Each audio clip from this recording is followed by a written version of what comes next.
What's going on, everyone? This is Dead Ghost here.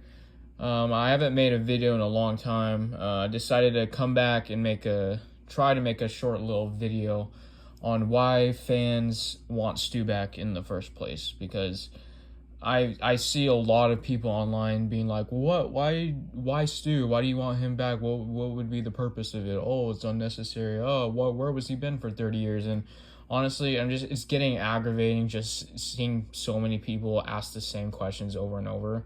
So today I'm gonna be here and explain to you why fans want Stu back and the possible explanations for where he's been for 30 years, because I'm so sick of seeing that same question over and over again. But before we get started, I would just like to know, how come you guys don't look up the explanations yourself? It seems like the people that keep asking this, they don't look it up themselves, to find out any plausible explanation for it. They just automatically come to the conclusion that, oh, okay, it doesn't make sense, sounds ridiculous, okay, not gonna happen. I would appreciate if you guys would actually take the time to look at it instead of coming to that conclusion.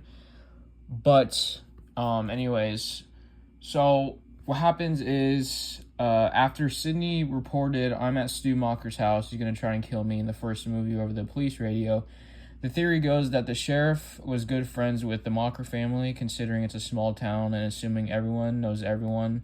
So why it took so extremely long for the actual police to show up was because after hearing that call, Sheriff Burke calls the Macher parents, assuming they were good friends, and asks his parents if they knew what their son was up to, and eventually explains that their son was possibly the one behind the recent murders. And assuming his parents are rich, considering the house they lived in, they pleaded with the sheriff for a paid cover-up to leave it alone. Now, there's two ways this could have gone. One, after everything is covered up, the parents keep Stu protected under their wing and move out of town, and eventually later on, Stu starts recruiting psycho fans who worship him and Billy and their legacy online and become part of a cult-like group with Stu as the ringleader, which could have started in Scream 2 with every single killer we've seen in the movies so far being in the cult and everything was orchestrated by Stu, or it could have started just as of recently with these newer movies. Hell, reveal him to be the one that killed Dewey in 5 and the one that killed Gail's boyfriend in Tactical in 6. Yes, both Amber and Quinn claimed they were the ones that did those things, but if we're going with that explanation that they were in Stu's cult, of course they would take credit to cover for the leader. That's what cults do. You might ask, well, why would he keep having people from the cult keep trying to kill Sidney just to fail every time? Perhaps he's just building up his own horror franchise by making all these sequels, like how the Stab, Halloween, and Friday the 13th franchises all have tons of sequels, and then finally revealing himself as the mastermind when he feels the time is right to have his very last sequel in the franchise. Or two, they secretly keep Stu protected in a mental institution by getting the help he needed and paying off the coroners, police, and the mental institution and keep it all a secret and have him presumed dead to the world.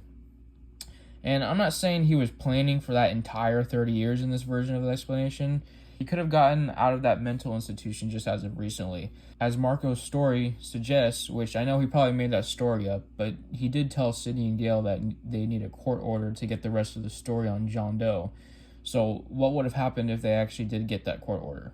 But yeah, anyways, so in this explanation, he would have gotten out of the mental institution as of recently, got access to the internet, and found out how much of an impact he and Billy left on the world, and is now deciding he wants to have his fun now, and then starts the cult-like group online. You might make the argument that Stu isn't smart enough to be a mastermind.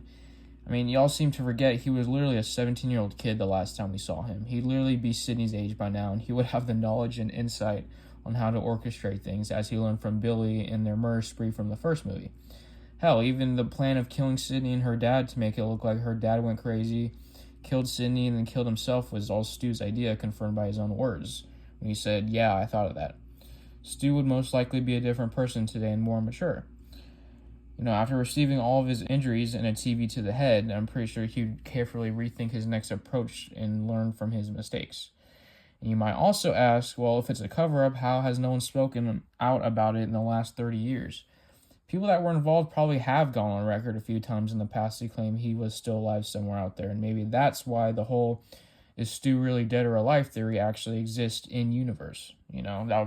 That would be a perfect explanation to why that's the theory in the first place. I don't know. There's many plausible scenarios they could come up with, but that last explanation of him being in an institution was recently just released and got access to the internet is absolutely my favorite one and the most plausible sounding to me. And I know this isn't evidence of his survival at all. I'm just saying they could use these types of explanations to make his return work legitimately. I mean, hell, he could even return as a rehabilitated good guy this time, but I honestly would not want them to go that route. At the end of the day, guys, this is literally just a fictional horror movie franchise, which, not to mention, is already ridiculous and unrealistic as it is. So, I mean, you gotta suspend your disbelief just a little bit with movies. You know, that's one of the big magics and fun of movies. You can't be going around and taking everything so seriously all the time. And let's be honest, a lot of the Stu deniers, I mean, you guys act a little too ridiculous about all this. Like, this is literally just, you know, it's a fictional horror movie, guys. Like, come on, let's be real. But yeah, that's just what I have to say about all this and why people want this in the first place. In my opinion, it's not just about nostalgia. It's not even well, for me at least, it's not even about nostalgia at all. I genuinely feel like this would be like a genuine good revenge story, full circle moment with having one of the original masterminds from the original Killing Spree return and just given the theory and explanation on how he survived. Like, it just sounds like such a genuine, like, it just sounds so good. It sounds like such a fucking epic story. Like, it's too good not to exist, in my opinion. And if you think about it, if they want to keep bringing Sidney back, literally what else is there to do? There's really nothing left to do but make Stu's grand reveal and return to the franchise and have him face off against Sidney in one last final epic full circle conclusion showdown. I mean, that's literally, I cannot think of any other perfect way to end the franchise, to be honest. And honestly, I'm getting tired of the same old recycled formula over and over and over again. Like, I feel like 7 movies in, we have enough. We honestly, we have enough movies as it is. So I say, just make the Stu the final Ghostface boss, and make that grand reveal and makes an epic conclusion with the whole core 4 back with Sidney and her family, and hell, even Mark Kincaid from Scream 3, have him return and all face off against Stu and his cult. I mean, that is the most perfect sounding final conclusion that I could think of for this franchise, at least for Sidney's story. Because really, what else is there left to do? And like I said, I feel like we definitely have enough of these movies. We don't need to keep doing unnecessary stories. I feel like 8 should just close the book on this franchise and have Stu return to make his one last grand reveal and have this epic final showdown conclusion. Dude, it'd be such a full circle moment, and I genuinely can't think of any other better way to end the series off. I can't. I really can't. I just find it insanely crazy that people think this is ridiculous. Like, for one, I mean, it's a fictional horror movie. Two, does not sound that ridiculous to me. It's not like Stu got shot in the head. Like, oh, like, say if they brought back Roman in Scream 7, like, yeah, that would be ridiculous because he clearly got shot in the brain with a gun. Now that would be ridiculous, you know. Stu never even, no, it wouldn't be. I can't see how it'd be ridiculous. I really don't see that. It's odd to me that so many people find this so ridiculous in a fictional horror movie. Like, that just blows my mind. And it blows my mind that people in the big 2026 still don't know. They've never heard of any explanations, or they haven't heard of the theories yet. It's like, where have you guys been, man? It's 2026. Like, I don't know. I just find it extremely weird that there's still people out there that haven't ever heard of the explanation on where he's been for the past 30 years. Like, and like I said, I know it's not a definitive explanation, but people have made theories about it that explains his 30 years. So when people are like, well, where has he been for 30 years? It's like, I'm very, very dumbfounded that people have not heard of the explanations yet. Like, that's insane to me. But yeah, I mean, you don't have to agree with the Stu theory. You could disagree with it, not want it back, but you know, it doesn't give you the right to be a fucking asshat like how a lot of people are. yeah, so that's really all I have left on here. That's basically why fans want him back. It's not stupid, it's not ridiculous, it's not dumb, it's not far-fetched. It would be far-fetched if this was real life, but this is a fictional horror movie franchise and things like that happen. And like I said, the franchise is already super unrealistic as it is. You know, killers killers stabbing each other and bleeding out the entire third act, and they still survive enough to make their one last scare scene. Like when like Mickey got when Nancy Loomis shot Mickey.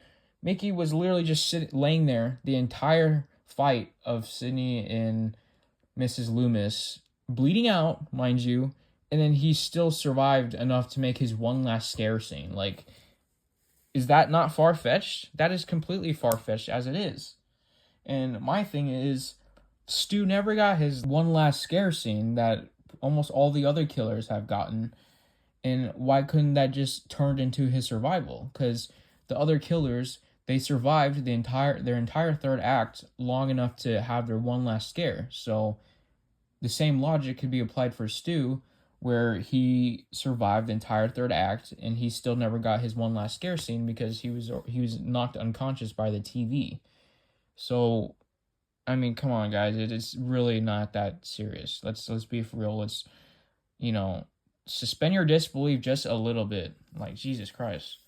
But anyways, that's really all I have left right now. It's kind of turned into a rant, but I'm sick of seeing people keep asking the same questions in 2026. So hopefully this video gave a little insight on why people want Stu back. Pretty much at the end of the day, people want him back not for nostalgia, but because it would be a genuine, good revenge and return story. Like, I don't know how to put it into words. Like, it just sounds so good. Like, it sounds too good not to be canon, is my point. It just, I mean, so that's to me at least, that's why I would want him back. I never even really cared about the character of Stu until I heard theories and explanations on how he could return, and I'm like, oh wow. Like, ever since I heard the theories and explanations on how he could return and how he survived, ever since then I got hooked on that. I never cared for Stu at all until I heard these theories and his return and all that. And it's weird because in Scream 7, the writers basically called Stu believers dumb for believing that he could return, but the writers themselves planted Stu clues and Easter eggs all throughout 5 and 6 to begin with. So if there was no plausibility to that, why would you dick around with that theory to begin with? I don't understand. So the fact that they called us dumb for believing in that, and they decided to willingly shoot an alternate scene with Stu showing up at the end of Scream 7. The only reason they didn't go along with it was because the test audiences didn't like it. So I'm just confused on that. The fact that they were willing to actually record an alternate ending with Stu actually surviving and then change that up and say, oh, you'd be dumb for believing it. It's like, well, obviously it wasn't that dumb if you guys actually were going to go with a scene showing Stu survived. I mean, that doesn't sound that dumb to me if you guys actually were willing to shoot a scene for that and only changed it just because the test audiences didn't like that. So that was weird to me. I mean, you might say, oh, dude, let it go, Stu's dead. It's like, no. Like, we were so close of having him return in this one. Why would we give up now? Like, there's literally no other better time to be on the Stu train than now, more than ever. Like, this is the perfect time to be on the Stu train, dude, because we were so close to having it. So I just don't understand that logic, why we would give up now. So yeah, and then just to go around and call people stupid for even still talking about it is complete horseshit. The fact that the studio was planning on bringing Stu back twice now. Twice, So why couldn't they do it a third time? I just, I feel like it's pretty ridiculous to say that fans can't talk about it because it's never going to happen, because that's obviously not true, because it was literally going to happen twice already. They even filmed an alternate scene for it. So yeah, it's still possible. But anyways, if you guys like the video, drop a like. I know this, like I said, it kind of turned into a rant, but I'm just, kind of tired of seeing the same questions over and over, and just wanted to get that off my chest out there. So yeah, hope you guys enjoyed the video and have a good one. Thank you for tuning in.